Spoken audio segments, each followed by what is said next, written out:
Brigitte Bardot est née le 28 septembre 1934 à Paris, en France.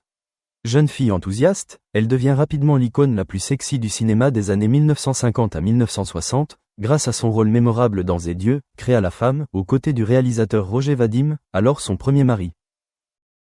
L'image sauvage, séduisante et rebelle de Bardot captive le monde entier. Mais derrière le maquillage et les lumières de la scène, sa vie est une succession de journées mouvementées, marquées par la solitude, la déception et la fatigue, tant amoureuse que conjugale. Bardot se marie 4 fois, la première fois en 1952 avec Roger Vadim, alors qu'elle n'a que 17 ans. Leur amour inspire une nouvelle image artistique, mais celle-ci s'effondre rapidement lorsque Bardot réalise le accent aigu norme différence entre la jeune artiste naïve et le réalisateur ambitieux. En décembre 1952, Bardot tombe enceinte et son fils Nicolas-Jacques Charrier naît début 1953. Jeune mère, Bardot doit faire face à de nombreuses difficultés, occupée par sa carrière et devant protéger son enfant à l'image artistique si prestigieuse. Le drame survient lorsque Bardot confie son enfant à Roger Vadim, l'homme qu'elle espère être un pilier solide. Mais la rupture émotionnelle pousse Bardot à accoucher peu après, et Vadim ne lui accorde pas suffisamment d'attention. Cela laisse une profonde blessure, la femme qui aimait de tout son cœur n'est pas récompensée par la stabilité et l'amour. Bardot confie un jour qu'être mère célibataire est une période extrêmement isolante. Elle doit lutter pour élever ses enfants et se consacrer à un nouveau film. Le sentiment de « perdre son identité » au milieu de cette aura puissante est le premier signe de tristesse. Après l'échec de son premier mariage, Bardot épouse Jacques Charrier, le père de son fils Nicolas. Mais après seulement 2 ans, sous les projecteurs et le poids des responsabilités, tout s'est effondré. Bardot a été hospitalisé pour alcoolisme, signe évident d'une âme fatiguée et souffrante. Son troisième mariage avec le réalisateur et chanteur Günther Sachs, devenu Madame Bardot, Sachs dans les années 1960, n'a pas duré, même si son amour pour l'Europe était un symbole de la décennie dorée. Nombreux étaient ceux qui louaient la beauté affûtée de Santos, mais ils ignoraient que derrière ce halo se cachait une Bardot craintive, peu sûre d'elle et en manque d'un amour mûr, un amour qu'elle n'a jamais connu. Des années après les projecteurs, Bardot, riche, célèbre, mais sans la conviction d'avoir jamais aimé quelqu'un véritablement, comme dans un conte de fées. Elle a admis que sa plus grande tristesse était la possibilité de ne jamais connaître un amour complet, stable et éternel. Bardot a confié avoir poursuivi l'amour avec obstination, mais qu'au final, le prix à payer était la solitude et la tristesse.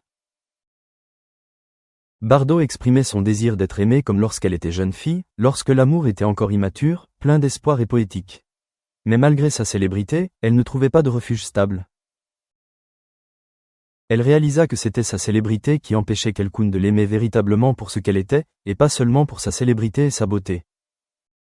Ce n'est qu'en repensant aux 50 dernières années qu'elle admit. J'ai aimé trop de fois pour enfin réaliser que ce dont j'ai vraiment besoin, ce n'est pas d'une passion passagère, mais de la paix avec la personne qui m'entoure. Au cours des années suivantes, Bardot quitta les feux de la rampe, se consacrant de plus en plus à la cause animale et s'installa au château de la Madrague à Saint-Tropez. Mais même dans une maison avec un chien, un chat et un loup, elle sentait que l'âge avait fait son œuvre. Malgré son éloignement des projecteurs, Bardot souffrait de problèmes de santé, maladie cardiaque, arthrite et système immunitaire affaibli. Chaque matin, à son réveil, elle devait affronter le sentiment que son corps ne pouvait plus servir sa liberté d'esprit. Elle apparaissait parfois avec un déambulateur, le regard terne, les mains tremblantes, ce qu'elle appelait la « condamnation à mort » de la vieillesse. Son déclin physique ne faisait qu'accentuer sa solitude. Incapable de se déplacer librement et de conserver sa splendeur d'antan, Bardot se sentait peu à peu s'éloigner de l'apparence qu'elle recherchait dans chaque relation amoureuse.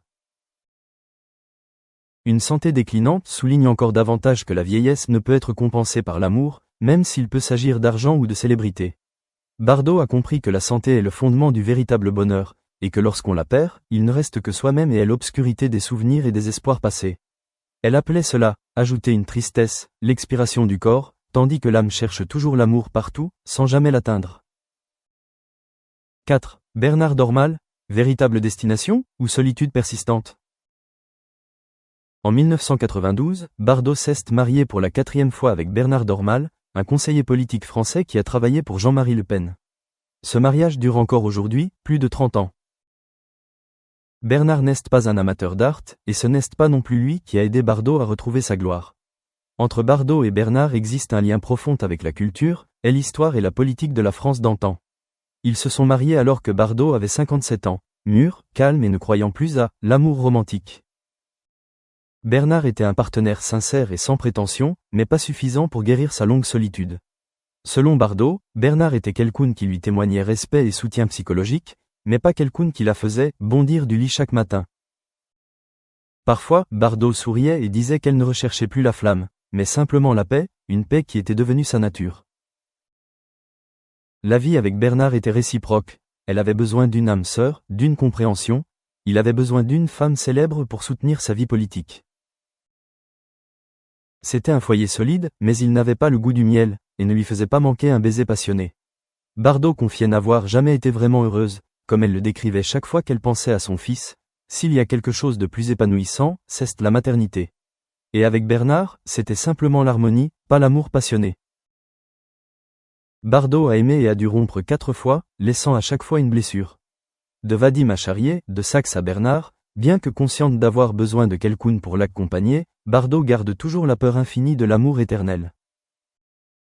Nicolas-Jacques Charrier est le royaume le plus angoissant de l'amour. Bardot confiait un jour: le plus grand bonheur de ma vie est le moment où je serre mon fils dans mes bras au milieu des jours orageux. Avec son fils, elle a pu vivre pleinement son rôle de mère. Mais s'occuper de son fils dès son plus jeune âge était aussi une contradiction. Bardot a dû sacrifier une partie de ses sentiments pour l'art et le luxe de la célébrité. Son corps est revenu à la normale, son ancienne vie s'est cachée derrière une porte massive. Bardot a écrit un jour dans ses mémoires: « J'ai peur de nier mon existence quand je serai vieille. » La solitude ne se résume pas nécessairement à l'absence de quelqu'un à ses côtés, mais à l'absence du sentiment d'être aimé, d'être profondément reconnu par un amant, un sentiment que Bardot a un jour cru posséder, mais qu'elle n'a jamais éprouvé. Avec Bernard, Bardot a trouvé la paix, une consolation après bien des tempêtes. Mais leur plus grande tristesse résidait dans le fait que leur amour n'était pas assez profond pour devenir l'étincelle qui chasse les ténèbres. Elle a admis qu'après 4 mariages, la seule chose qu'elle espérait le moins était de trouver un amour digne d'un conte de fées. Brigitte Bardot, en près d'un siècle de vie, d'icône de beauté à militante écologiste, a connu de grandes surprises, dont la plus grande fut l'appel de la vieillesse. Elle n'a peut-être pas l'amour éternel, elle vit peut-être seule, aimée.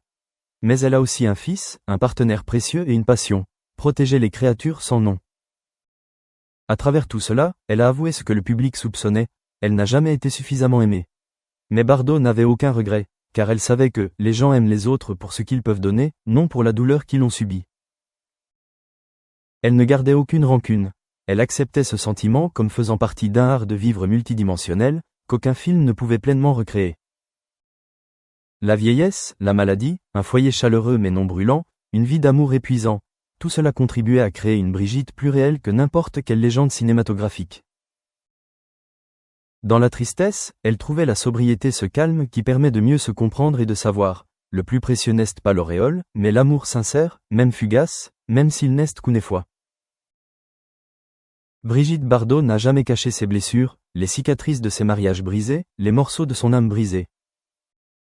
Mais ces blessures lui ont aussi donné la force de continuer à vivre, d'aimer, de protéger la vie qu'elle a toujours voulu. Elle aime les animaux comme elle-même, car ils comprennent les blessures que les humains n'ont pas encore guéries. Dans les moments de solitude, les chiens, les chats et les animaux dont elle prend soin sont ses véritables amis, des âmes sœurs,